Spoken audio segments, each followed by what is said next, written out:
भारत के चंद्रयान 3 मिशन की आज लॉन्चिंग हो गई। इसे LVM-M3 रॉकेट के जरिए आज दोपहर 2:35 पर प्रक्षेपित किया गया। पूरे अंतरिक्ष में इंसानों को कोई चीज़ सबसे ज़्यादा लुभाती है तो वो है चांद। प्रेम के प्रतीक से लेकर रिसर्च की दुनिया तक में चांद हर जगह छाया हुआ है। फिल्मों और चांद का रिश्ता करीब 1 सदी पुराना है। सिनेमा की दुनिया में पहली बार 1902 में चांद पर फिल्म बनी थी। ये फिल्म फ्रांस में बनी थी। इसका नाम था ए ट्रिप टू मून। रिलीज के बाद ही इस पिक्चर ने फिल्मी दुनिया में तहलका मचा दिया।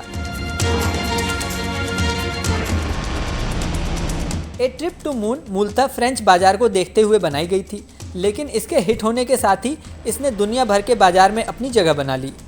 फिल्म पूरी दुनिया में हिट हुई क्योंकि ये अपनी तरह का पहला प्रयोग था जब किसी ने चांद पर जाने के बारे में सोचा। ए ट्रिप टू मून फिल्म बनाने में उस समय 10,000 फ्रैंक का खर्च आया था, जो आज के हिसाब से 9.3 लाख रुपए हुआ। इस फिल्म को बनाने वाले डायरेक्टर थे जॉर्जेस मेलियस। कहानी की बात करें तो यह फिल्म विज्ञान के प्रोफेसर बारबेंड फॉयलिस के इर्द गिर्द घूमती है, जो एक एस्ट्रोनॉमी क्लब में मेंबर हैं और अपने साथियों के साथ चांद पर जाते हैं और तरह तरह की खोज करते हैं।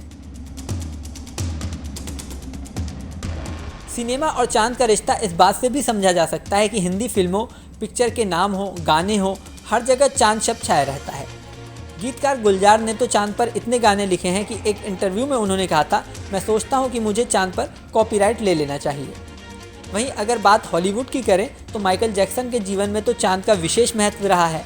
उनकी सिग्नेचर डांस स्टेप का तो नाम ही मून वॉक था। यही नहीं, जैक्सन के जीवन पर आई किताब का नाम भी मून वॉक ही था।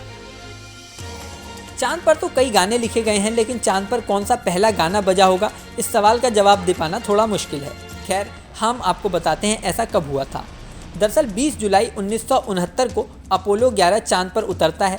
ये वही यान था जिसमें नील आर्मस्ट्रांग और उनके साथी चंद्रमा पर उतरे थे। नील चांद पर कदम रखने वाले पहले व्यक्ति थे। उनके साथी बज एल्ड्रिन चंद्रमा की सतह पर पहुंचने वाले दूसरे व्यक्ति थे। बज के कदम रखते ही वहां जो पहला गाना बजाया गया था वो था fly me to the moon. इसके साथ ही चांद पर बजने वाला ये पहला गीत बन गया था। बॉलीवुड की चांद पर बनी पहली साइंस फिक्शन फिल्म का नाम चांद पर चढ़ाई था। ये फिल्म साल 1967 में आई थी। इसमें नायक की भूमिका में दारा सिंह थे। फिल्म में दिखाया गया था कि किस तरह हीरो और उसके दोस्त चांद तक की अपनी यात्रा पूरी करते हैं और वहां जाने के बाद कैसे उन्हें एलियंस का सामना करना पड़ता है। पिक्चर में रॉकेट लॉन्चिंग के सीन्स भी फिल्माए गए थे। इसी तरह हिंदी फिल्मों का एक लंबा इतिहास है, चाहे वो हिंदी फिल्मों के गाने हों या उनके बोल हों या फिल्मों का नाम हो। यहाँ तक कि हिंदी सिनेमा का जो पहला इंग्लिश गाना था वो भी चांद की थीम पर ही था। ये गीत 1933 में आई कर्मा फिल्म में बजाया गया था, जिसके बोल थे now the moon her light has shed. Hindi फिल्में ही क्यों, उनके सितारों का भी चांद से गहरा नाता रहा है।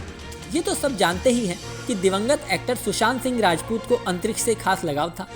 सुशांत ने एक इंटरव्यू के दौरान कहा था कि चंद्रमा के एक क्षेत्र जिसे मस्कोवी का सागर कहा जाता है, वहां उन्होंने ज़मीन खरीदी है।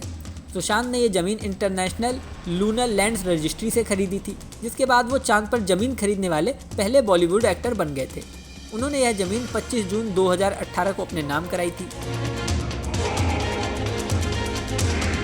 20वीं सदी की शुरुआत में चंद्रमा पर ज़मीन खरीदने के लिए होड़ सी मच गई थी।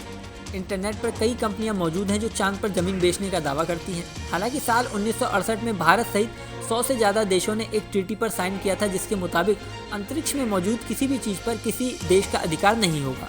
जिसका मतलब साफ ये हुआ कि जो लोग चंद्रमा पर ज़मीन खरीदने का दावा करते हैं वो उसके कानूनन हकदार नहीं है।